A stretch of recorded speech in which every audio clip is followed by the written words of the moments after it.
Olá, hoje eu trouxe para vocês esse breve semináriozinho curto, que eu vou discutir para vocês a evolução do conceito de movimento, que a gente sabe que a ciência, muitas vezes, a maioria das vezes ela é construída, né, não é do nada. Então eu vou apresentar para vocês alguns filósofos, alguns personagens que pensaram no que seria esse movimento.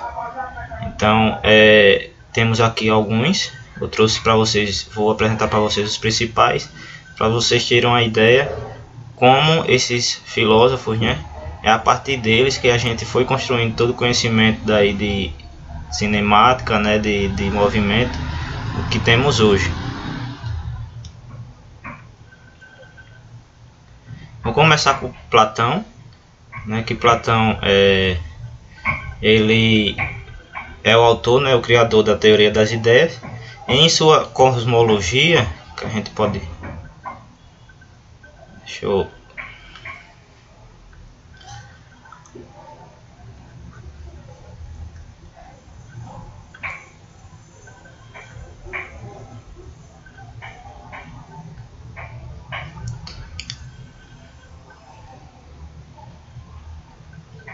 Em sua cosmologia ou cosmogonia, ele acreditava, né, que a base de tudo ser feito era por 4 elementos, né? A terra, o ar, a água e o fogo, né?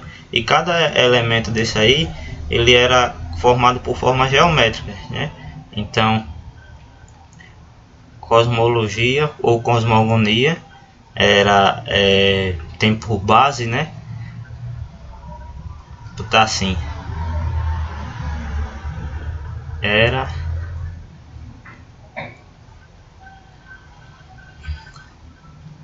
as coisas que tudo era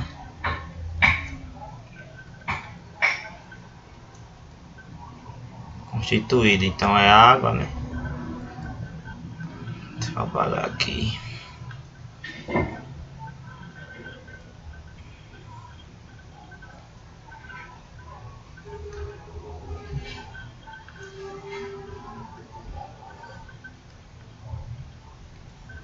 Água, terra, ar, fogo, né? Então essas 4 substâncias eram formadas por peças geométricas, né? Triângulo, quadrado, retângulo e assim por diante. Então, para Platão, as coisas eram constituídas por essas substâncias eram constituídas era formada por peças geométricas, né? Adiante nós temos Heráclito, que é bem interessante o pensamento dele, que ele falava o seguinte: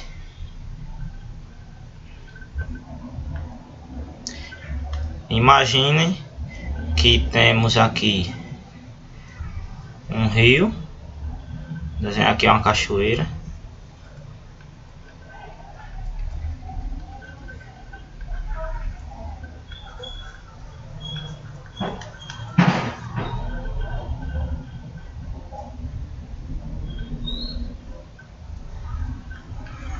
que é mato de um lado, mato do outro.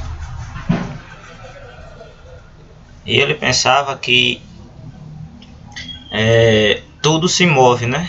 Tudo se move. Então ele dá até o exemplo que, por exemplo, uma pessoa está aqui na margem do rio, e se ela toca aqui nessa água, ela não vai conseguir tocar nessa água 2 vezes, né? Porque para ele tudo se move. Então, a partir do momento que tudo está se movendo, né, não é possível que você consiga tocar no rio, na mesma água que passa pelo rio 2 vezes, né? Então tudo está em movimento, o universo está em eterno movimento, né? Para ele tudo se move. Essa era a concepção de Heráclito sobre o movimento, né? Aqui nós temos os 3 filósofos de Mileto, Tales de Mileto, Anaxímenes e Anaximandro, né? Eles pensavam que o processo de nascimento das coisas eram através do movimento, né? tudo era através de um movimento circular, especificamente através de um movimento circular. Então, esses gregos, né, esses filósofos antigos, eles acreditavam muito nesse pensamento de que o movimento circular era um movimento perfeito, né? Então, para separar as coisas através desse movimento circular, através desse movimento circular era que as coisas eram separadas, né? Então, o Sol, as estrelas, a Lua eram separadas justamente por esse movimento circular do universo, e daí cada coisa ia tomando seu lugar, né, devidamente tomando seu lugar a partir do movimento desse universo de forma circular. Então eram os três, né, pensavam dessa forma. Tales de Mileto achava que as coisas eram feitas todas por água, né? Anaxímenes pensava que era por ar, que as coisas eram feitas com ar. E Anaximandro, que era um apeiron, que é uma substância, né?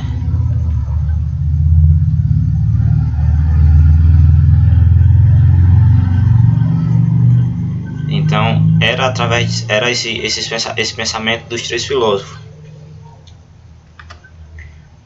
Adiante nós temos Demócrito e Anaxágoras, no caso. Eles dois acreditavam que também no movimento circular, né?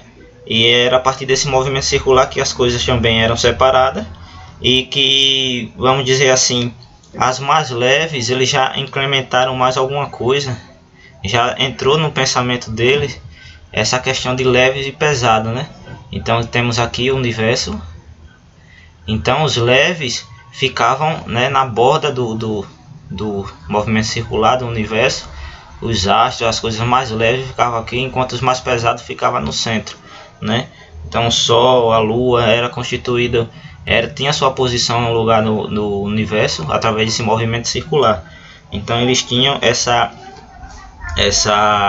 visão, né? Demócrito aqui também é um ponto importante da gente perceber, de a gente visar aqui, é que ele acreditava na possibilidade do vácuo, né? Ele acreditando nessa possibilidade do vácuo, ele acreditava porque o vácuo possibilitava o movimento dos átomos, né? Como o vácuo é o vazio, os átomos podiam, né, se movimentar, e era através do vácuo que era constituído o movimento. Então ele defendia essa ideia do vácuo, né? Acreditava na ideia do vácuo. Parmênides já vinha ao contrário. Ele dizia que, vou pegar aqui a canetinha, ele dizia que não existia o movimento, né? Então para ele não existia o movimento, porque para ele, na sua teoria do ser e não ser, tá aqui ser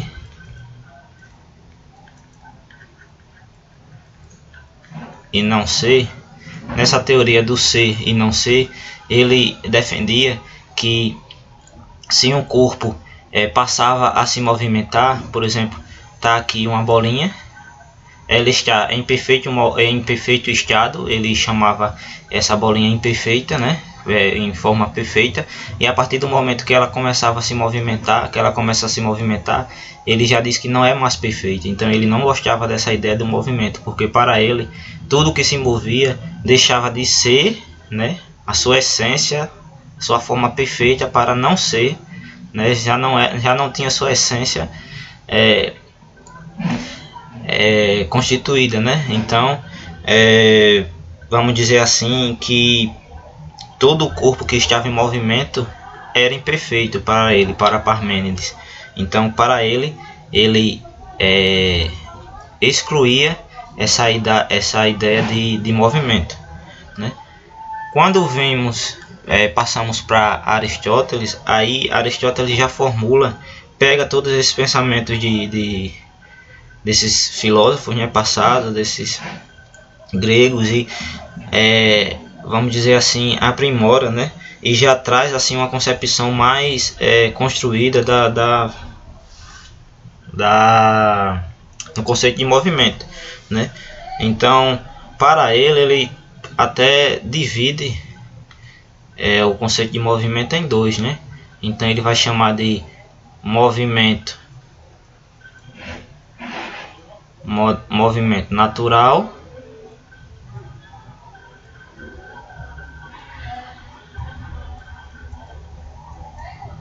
e movimento violento. No movimento natural, ele vai dizer que as coisas buscam, né, o seu estado natural.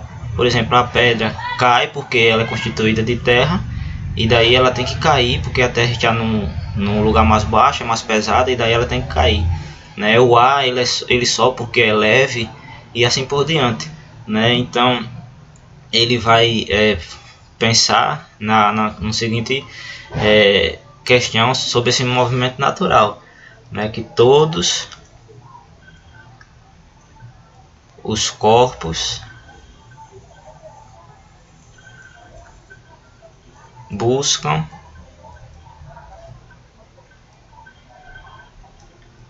seu estado natural. Então tudo procura a perfeição, que ele vai ter até uma seção chamada de potência, né, de ato e potencialidade. Então vamos dizer assim que uma semente, ela enquanto ela é semente, ela é ato, mas a partir do momento que ela é plantada e se transforma em uma árvore, ela é potência, né? Potência, porque ela alcançou sua potencialidade, ela alcançou sua perfeição. Então o corpo, quando passa do ato para a potência, ele procura a sua perfeição do mesmo modo aqui no movimento natural, né? Quando o corpo está procurando seu lugar, é porque ele está procurando o seu melhor estado de perfeição. E aqui no movimento violento, ele vem abordar que o movimento violento ele é causado por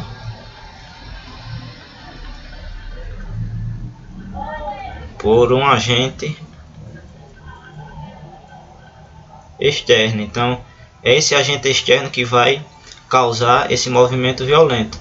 Então, cessando esse causador do movimento, né, externo, o corpo passa a cair, ou então a procurar seu estado natural, né?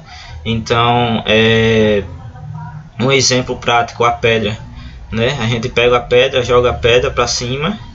Quando a gente joga a pedra para cima, a gente esse agente motor que está ocasionando aqui, dando força, né, vamos dizer assim, para a pedra, e a pedra vai subir, mas quando cessa o movimento ela desce. Por quê? Porque ela procura, né, a terra procura o seu estado natural. Então ele vai chamar esse movimento de movimento violento, né? Ou então aqui um canhão, né, um canhão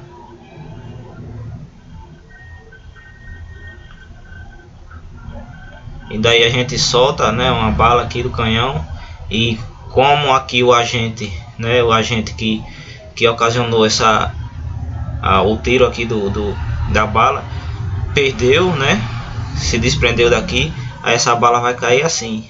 Interessante que a gente conhece que ela cai dessa maneira aqui, né, um movimento parabólico, mas no caso Aristóteles pensava que cessou o movimento, caía logo assim, né, de forma bem repentina, de forma bem abrupta assim, e daí era a concepção dele de movimento.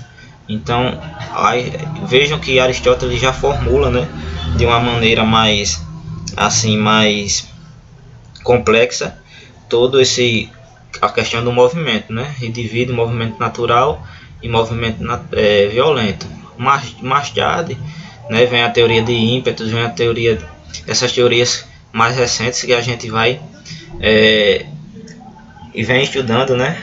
São as teorias que foi se adaptando. Agora vejam, só foi possível a gente pensar hoje que um movimento é um deslocamento, né, de um espaço, vamos dizer assim, a velocidade é um deslocamento do espaço por um determinado tempo, né? A gente se desloca no espaço em um determinado tempo, isso se dá como velocidade, se dá como movimento, esse deslocamento. Não é de ontem para hoje que a gente consegue. Isso vem pensar, consegue definir isso, né? Isso vem já há tempos, né? Esses grandes aí filósofos pensando nisso aí. Para um aprofundamento do tema, tem esse artigo aí. Quem quiser ler, só é copiar o link e colar lá no navegador que vocês vão ser direcionados justamente para um artigo bem interessante. Depois eu vou postar uma atividade do Wordwall, é uma atividade gamificada, é um joguinho, vocês vão jogar lá e vão testar seus conhecimentos a partir desse pequeno seminário simples, né? Aconselho que quem puder ler esse artigo aí, porque vem com mais detalhes. Eu fiz para não ficar muito grande, fiz um resumo dos resumos e daí vocês podem estudar. Obrigado.